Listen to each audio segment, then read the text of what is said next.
तो hello friends, welcome back to our YouTube channel ITI step forward. तो friends, जो हम फिटर थ्योरी के 1000 क्वेश्चन आंसर को डिस्कस कर रहे थे, तो उसकी क्लास 2 तक क्वेश्चन आंसर को डिस्कस कर लिया था। तो इससे पहले अगर आपने क्लास 2 के वीडियो को नहीं देखा है तो आप हमारे चैनल पर जाकर उन वीडियोस को देख सकते हैं। तो ये हमारी क्लास नंबर 3 है, जिसमें मैंने आपसे क्वेश्चन नंबर 50 का आंसर कमेंट बॉक्स में कमेंट करने के लिए बोला था।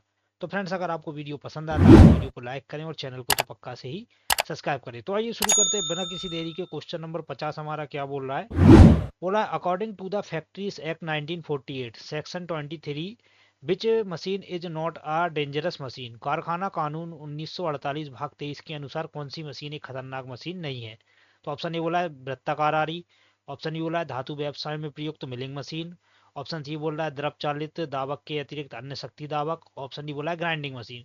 तो फ्रेंड, जो हमारा क्वेश्चन नंबर 50 है, इसका करेक्ट आंसर हो जाएगा हमारा ऑप्शन नंबर डी। जो हमारी ग्राइंडिंग मशीन रहती है वो हमारी खतरनाक मशीन नहीं है। तो चलिए आगे बढ़ते हैं नेक्स्ट क्वेश्चन की ओर। क्वेश्चन नंबर 51 क्या बोल रहा है?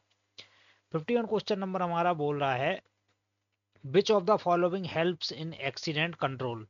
निम्न में से कौन दुर्घटना की रोकथाम में सहायक है? मतलब ये जो चार हमें मतलब ये हमें दिखाए गए हैं ऑप्शन, तो बोल रहा है इनमें से कौन सा हमारी दुर्घटना की रोकथाम में सहायक है।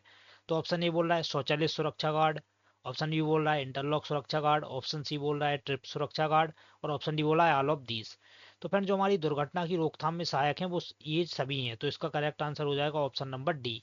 मतलब दुर्घटना को रोकने के लिए हम स्वचालित सुरक्षा गार्ड, इंटरलॉक सुरक्षा गार्ड और ट्रिप सुरक्षा गार्ड पर सभी का यूज करते हैं। तो 51 का करेक्ट आंसर हो जाएगा ऑप्शन नंबर डी। चलिए आगे बढ़ते हैं नेक्स्ट क्वेश्चन की ओर। क्वेश्चन नंबर 52 हमारा क्या बोल रहा है? 52 नंबर क्वेश्चन बोल रहा है why slight convexity is given on the face of hammer. क्यों हथौड़े के चेहरे पर थोड़ी सी उत्तलता दी जाती है? जो हैमर का फेस रहता है उस पर थोड़ी सी उत्तलता क्यों दी जाती है? तो ऑप्शन ए बोल रहा है प्रभावी चोट बनाने के लिए, ऑप्शन बी बोला है किनारों की खुदाई से बचने के लिए, ऑप्शन सी बोला है चोट मारते समय एक समान लोड की अनुमति देने के लिए, और ऑप्शन डी बोला है काम की सतह को नुकसान होने से रोकने के लिए। तो 52 का करेक्ट आंसर क्या हो जाएगा? 52 का करेक्ट आंसर हो जाएगा हमारा option number D, to prevent damage to the bug surface. काम की सतह को नुकसान होने से रोकने के लिए जो हमारा हैमर का फेस रहता है उस पर थोड़ी सी उत्तलता दी जाती है। तो 52 का करेक्ट आंसर हो जाएगा ऑप्शन नंबर डी। चलिए आगे बढ़ते हैं नेक्स्ट क्वेश्चन को। क्वेश्चन नंबर 53 क्या बोल रहा है? क्वेश्चन नंबर 53 हमारा बोल रहा है which material is use to manufacture grade A V blocks. Grade A V block निर्माण के लिए किस मटेरियल का उपयोग किया जाता है? मतलब जो हमारे वी ब्लॉक रहते हैं जिनका प्रयोग गोल जॉब को पकड़ने के लिए किया जाता है, तो जो ग्रेड ए वी ब्लॉक रहते हैं वो किस मटेरियल के बनाए जाते हैं? तो ऑप्शन ए बोला है टूल स्टील, ऑप्शन ए बोला है कार्बन स्टील, ऑप्शन सी बोला है high quality steel, option D बोला है क्लोजली ग्रेन्ड कास्ट आयरन। तो फ्रेंड, 53 का करेक्ट आंसर हमारा क्या हो जाएगा? 53 का करेक्ट आंसर हो जाएगा हमारा फ्रेंड्स ऑप्शन नंबर सी। 53 का करेक्ट आंसर क्या हो जाएगा friends? Option number C, high quality steel. जो हमारे ग्रेड ए भी ब्लॉक निर्माण के लिए किस मटेरियल का उपयोग करते हैं? हाई क्वालिटी स्टील का उपयोग करते हैं। तो 53 का करेक्ट आंसर हो जाएगा ऑप्शन नंबर सी। और जो ग्रेड बी ब्लॉक रहते हैं वो क्लोज ग्रेन कास्ट आयरन से बनाए जाते हैं। तो 53 का करेक्ट आंसर हो जाएगा ऑप्शन नंबर सी। चलिए आगे बढ़ते हैं नेक्स्ट क्वेश्चन की और। 54 नंबर क्वेश्चन क्या बोल रहा है? 54 नंबर क्वेश्चन बोल रहा है what is the accuracy of try square. Try square की परिशुद्धता क्या है? जो हमारा ट्राई स्क्वायर रहता है उसकी परिशुद्धता क्या होती है? तो ऑप्शन ए क्या बोल रहा है 0.02 mm प्रति 10 mm लंबाई, ऑप्शन बी क्या बोला है 0.004 mm प्रति 10 mm लंबाई, ऑप्शन सी क्या बोला है 0.002 mm प्रति 10 mm लंबाई, और ऑप्शन डी बोला है 0.01 प्रति 10 mm लंबाई।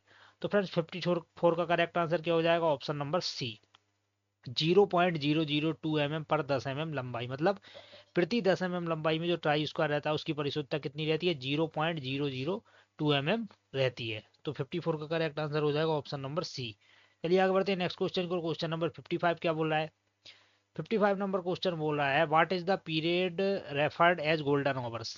गोल्डन आवर्स की अवधि को क्या कहा जाता है? जो हमारे गोल्डन आवर्स की अवधि रहती है उसको क्या कहा जाता है? तो ऑप्शन ए बोल रहा है फर्स्ट 30 मिनट्स आफ्टर एक्सीडेंट, घटना के बाद के पहले 30 मिनट, ऑप्शन बी बोला है पहले 30 मिनट, ऑप्शन सी बोला है प्रवेश के पहले 45 मिनट, ऑप्शन डी बोला है उपचार के बाद के पहले 60 मिनट। तो फ्रेंड, जो हमारे गोल्डन आवर्स रहता है मतलब अच्छा समय रहता है तो वो रहता है हमारी घटना के बाद के पहले 30 मिनट। मतलब घटना होने से पहले के जो 30 मिनट रहते हैं वो हमारे गोल्डन आवर्स की अवधि में आते हैं। तो 55 का करेक्ट आंसर हो जाएगा ऑप्शन नंबर ए। चलिए आगे बढ़ते हैं नेक्स्ट क्वेश्चन की ओर। क्वेश्चन नंबर 56 क्या बोल रहा है? 56 नंबर क्वेश्चन हमारा बोल रहा है what is the colour code for bins for waste paper segregation. बेकार कागज अलगाव के लिए डिब्बे का कलर कोड क्या है। तो जो हमारी वर्कशॉप रहती है उसमें अलग अलग कलर के डिब्बे रखे रहते हैं, जिसमें हम डिब्बे के कलर के अनुसार या भारतीय मानक के अनुसार ही उसमें वेस्ट पेपर या जिसको भी डालना होता है तो उस डिब्बे में डालते हैं। तो 56 का ऑप्शन ए क्या बोला है, लाल। ऑप्शन बी बोला है ब्लू नीला। ऑप्शन सी बोला है ग्रीन हरा। ऑप्शन डी बोला है काला। तो फ्रेंड जो हमारे वेस्ट पेपर रहते हैं मतलब बेकार कागज अलगाव रहते हैं, तो उसके लिए हम किसका यूज करते हैं। तो 56 का करेक्ट आंसर क्या हो जाएगा, 56 का करेक्ट आंसर हो जाएगा ऑप्शन नंबर बी। बेकार कागज अलगाव के लिए हम नीले रंग के डिब्बे का कलर कोड का यूज करते हैं। और फ्रेंड्स अगर आप डिब्बे के जो कलर कोडिंग है या जो हमारी आग बुझाने की स्टार्विंग मेथड है या जो भी मेथड है, तो हमने फिटर थ्योरी की पार्ट बाय पार्ट वीडियोस को अपलोड किया है चैनल पर, तो आप प्ले लिस्ट पर जाकर उन सभी वीडियोस को देख सकते हैं जिनमें इस तरीके के सभी क्वेश्चन को डिस्कस किया गया है, जबकि उसमें जो डीपली क्वेश्चन बनते हैं उनको भी डिस्कस किया गया है। तो आप अगर देखना चाहते हो तो आप प्ले लिस्ट पर जाकर उन वीडियोस को देख सकते हैं। चलिए आगे बढ़ते हैं नेक्स्ट क्वेश्चन को। 57 नंबर क्वेश्चन क्या बोल रहा है। 57 नंबर क्वेश्चन बोल रहा है why breakage of teeth occur easily while sawing of thin walled work piece and the start top cut. पहले कट और पतले वर्कपीस को काटते समय दांतों बहुत आसानी से क्यों टूटते हैं। मतलब जो हमारा पहला कट रहता है और पतले वर्कपीस को जब हम काटते हैं तो जो हमारी फाइल वगैरह के दांते रहते हैं वो आसानी से क्यों टूटते हैं। तो ऑप्शन ए क्या बोला है, hand force is too big, हाथ का बल बहुत ज्यादा होता है। ऑप्शन बी बोला है कटिंग सेक्शन बहुत छोटा है। ऑप्शन सी बोला है मोटे ब्लेड का प्रयोग किया जाना है। और ऑप्शन डी बोला है हाथ का बल केवल कुछ दांतों पर काम करता है। तो फ्रेंड जो हमारा क्वेश्चन नंबर 57 है इसका करेक्ट आंसर हो जाएगा ऑप्शन नंबर डी। जब हम हेक्सा द्वारा किसी भी धातु को या पतली धातु को काटते हैं तो हम क्या करते हैं, एक तरफ ज्यादा बल लगाते हैं। तो एक तरफ ज्यादा बल लगाते हैं तो जो हमारा हेक्सा ब्लेड रहता है तो उसके दांते टूटने लगते हैं। तो वो ही बोल रहा है कि हाथ का बल केवल कुछ दांतों पर काम करता है, मतलब जो हमारा हैंड फोर्स है वो कुछ दांतों पर ही काम करेगा। तो जो हमारे दांते हैं वो बहुत ही आसानी से टूटते जाएंगे। तो 57 का करेक्ट आंसर हो जाएगा ऑप्शन नंबर डी। चलिए आगे बढ़ते हैं नेक्स्ट क्वेश्चन को। क्वेश्चन नंबर 58 क्या बोल रहा है। 58 नंबर क्वेश्चन बोल रहा है name of the property of metal which can be drawn into wire without rupture. धातु के उस गुण का नाम बताइए जिसमें बिना टूटे तार में खींचा जा सकता है। ये हमारे धातु से क्वेश्चन पूछा गया है कि धातु का वह कौन सा गुण है जिसमें धातु को बिना टूटे तार के रूप में खींचा जा सकता है। तो ऑप्शन ए बोला है डक्टिलिटी तन्यता। ऑप्शन ए बोला है टेनासिटी। ऑप्शन सी बोला इलास्टिसिटी। ऑप्शन डी बोला मेलिएबिलिटी। तो फ्रेंड धातु का वह गुण जिसमें उसे तार के रूप में खींचा जा सकता है तो वो हमारा डक्टिलिटी तन्यता के अंतर्गत आता है। तो 58 का करेक्ट आंसर क्या हो जाएगा, 58 का करेक्ट आंसर हो जाएगा ऑप्शन नंबर ए। चलिए आगे बढ़ते हैं नेक्स्ट क्वेश्चन को। क्वेश्चन नंबर 59 क्या बोल रहा है। 59 नंबर क्वेश्चन हमारा बोल रहा है what is the spindle movement of one division of thimble with spindle thread of 0.5 mm pitch. Thimble के एक डिवीजन की स्पिंडल मूवमेंट क्या होगी जब स्पिंडल थ्रेड 0.5 mm पिच का है। तो ये हमारे माइक्रोमीटर से क्वेश्चन लिया गया है या सूक्ष्मापी यंत्र से क्वेश्चन लिया गया है। बोल रहा है कि थिम्बल के एक डिवीजन की स्पिंडल मूवमेंट क्या होगी जब हमारा स्पिंडल थ्रेड 0.5 mm पिच का है, मतलब माइक्रोमीटर है, अगर उसका पिच 0.5 mm है तो उसके जो थिम्बल का मूवमेंट है वो क्या रहेगा। तो ऑप्शन ए बोला है 0.01 mm। ऑप्शन ए बोला है 0.10 mm। ऑप्शन सी बोला है 1 mm। ऑप्शन डी बोला है 10 mm। तो फ्रेंड जो हमारा क्वेश्चन नंबर 59 है उसका करेक्ट आंसर हो जाएगा ऑप्शन नंबर ए 0.01 mm। मतलब जब हम थिम्बल को एक चक्कर घुमाते हैं तो वो हमारा 0.01 mm की दूरी तय कर लेता है। तो 59 का करेक्ट आंसर हो जाएगा ऑप्शन नंबर ए। चलिए आगे बढ़ते हैं नेक्स्ट क्वेश्चन की ओर। क्वेश्चन नंबर 60 क्या बोल रहा है। 60 नंबर क्वेश्चन हमारा बोल रहा है try square is used for testing squareness of. Try square वर्गीयता परीक्षण हेतु प्रयुक्त होता है। जो हमारा ट्राई स्क्वायर रहता है जिसके द्वारा हम स्क्वायरनेस को चेक करते हैं तो वो परीक्षण प्रयुक्त होता है। तो ऑप्शन ए बोल रहा है एक समय में एक सतह के। ऑप्शन बी बोला है एक समय में दो सतह के। ऑप्शन सी बोला है एक समय में तीन सतह के। और ऑप्शन डी बोला है दो सतहों के मध्य किसी भी अंश का कोण। तो जो क्वेश्चन नंबर 60 है उसका करेक्ट आंसर क्या हो जाएगा, इसका करेक्ट आंसर हो जाएगा ऑप्शन नंबर ए। जो हमारा ट्राई स्क्वायर रहता है वो एक समय में एक सतह की ही मतलब स्क्वायरनेस की टेस्टिंग कर सकता है। तो 60 का करेक्ट आंसर हो जाएगा ऑप्शन नंबर ए। चलिए आगे बढ़ते हैं नेक्स्ट क्वेश्चन की। क्वेश्चन नंबर 61 क्या बोल रहा है। 61 नंबर क्वेश्चन हमारा बोल रहा है a combination set doesn't content which of the below part. Combination set में निम्न में से कौन सा भाग नहीं होता है। मतलब ये कॉम्बिनेशन सेट रहता है हमारा, तो ये जो चार ऑप्शन दिए इनमें से कौन सा कॉम्बिनेशन सेट का भाग नहीं है। तो ऑप्शन ए बोला स्क्वायर हेड। ऑप्शन ए बोला रूल। ऑप्शन सी बोला प्रोटेक्टर हेड। ऑप्शन डी बोला डायल गेज। तो फिर जो हमारा कॉम्बिनेशन सेट रहता है उसमें स्क्वायर हेड रहता है, रूल रहता है, प्रोटेक्टर हेड रहता है, लेकिन उसमें डायल गेज नहीं रहता है। तो 61 का करेक्ट आंसर हो जाएगा option number D, dial gauge. चलिए आगे बढ़ते हैं नेक्स्ट क्वेश्चन की ओर। क्वेश्चन नंबर 62 क्या बोला है? क्वेश्चन नंबर 62 बोला है the other name of the feeler gauge is known as. Feeler gauge का दूसरा नाम क्या है? जो हमारा फीलर गेज रहता है उसका दूसरा नाम क्या है? तो ऑप्शन ए बोला है गैप गेज, ऑप्शन बी बोला है क्लियरेंस गेज, ऑप्शन सी बोला है प्रोफाइल गेज, ऑप्शन डी बोला है रेडियस गेज। तो फ्रेंड जो हमारा फीलर गेज रहता है उसका दूसरा नाम क्या है? उसको हम क्लियरेंस गेज भी बोलते हैं। तो 62 का करेक्ट आंसर हो जाएगा ऑप्शन नंबर बी। 62 का करेक्ट आंसर क्या हो जाएगा? 62 का करेक्ट आंसर हो जाएगा ऑप्शन नंबर बी। चलिए आगे बढ़ते हैं नेक्स्ट क्वेश्चन की ओर। क्वेश्चन नंबर 63 क्या बोला है? 63 बोला है in a small hole gauge to check the minimum size a hole edge. एक छेद गेज में न्यूनतम आकार की जांच करने के लिए एक छेद है। मतलब जो हमारा स्मॉल होल गेज रहता है उसके द्वारा हम कम से कम कितना होल का व्यास या होल की गहराई वगैरह माप सकते हैं। तो ऑप्शन ए बोला है 3.8 mm, ऑप्शन डी बोला है 4.8 mm, ऑप्शन सी बोला है 3.2 mm, ऑप्शन डी बोला है 12.7 mm। तो फ्रेंड जो हमारा स्मॉल होल गेज रहता है उसके द्वारा 3.2 mm से, मतलब उसके द्वारा कम से कम 3.2 mm और अधिकतम 12.7 mm, मतलब स्मॉल होल गेज के द्वारा 3.2 से 12.7 mm तक माप सकते हैं। वहीं अगर हमारा टेलीस्कोपिक गेज होता तो टेलीस्कोपिक गेज के द्वारा 12.7 mm से 152.4 mm तक माप सकते हैं। तो अभी क्या पूछा है? स्मॉल होल गेज का, तो इसका करेक्ट आंसर हो जाएगा 3.2 mm। चलिए आगे बढ़ते हैं नेक्स्ट क्वेश्चन की ओर। क्वेश्चन नंबर 64 क्या बोला है? 64 नंबर क्वेश्चन बोल रहा है state the use of combination set. संयोजन सेट का उपयोग बताएं। जो कॉम्बिनेशन सेट है उसका क्या उपयोग है? तो ऑप्शन ए बोला है लेआउट वर्क, ऑप्शन बी बोला है मेजरमेंट, ऑप्शन सी बोला है कोण चेक, ऑप्शन डी बोला है ऑल ऑफ द मतलब उपरोक्त सभी। तो फ्रेंड जो हमारा कॉम्बिनेशन सेट रहता है उसका उपयोग हम लेआउट वर्क मतलब मार्किंग वगैरह करने के लिए भी करते हैं, मापने के लिए भी करते हैं, एंगल भी चेक कर सकते हैं। तो इसका करेक्ट आंसर हो जाएगा option number D, all of these, मतलब उपरोक्त सभी। चलिए आगे बढ़ते हैं नेक्स्ट क्वेश्चन की ओर। 65 क्या बोला है? 65 नंबर क्वेश्चन हमारा बोल रहा है the diameter of a finish turned shaft can best the checked with a. Shaft बनाए गए एक फिनिश के व्यास की जांच की जा सकती है। मतलब जो एक शाफ्ट मतलब बिल्कुल फिनिश जॉब बनाया गया है तो उसकी जो व्यास रहेगा उसकी जांच किससे की जा सकती है? तो ऑप्शन ए बोला है कॉम्बिनेशन सेट, ऑप्शन बी बोला है स्लिप गेज, ऑप्शन सी बोला है हाइड गेज मतलब vernier height gauge, option D बोला है माइक्रोमीटर स्क्रू गेज।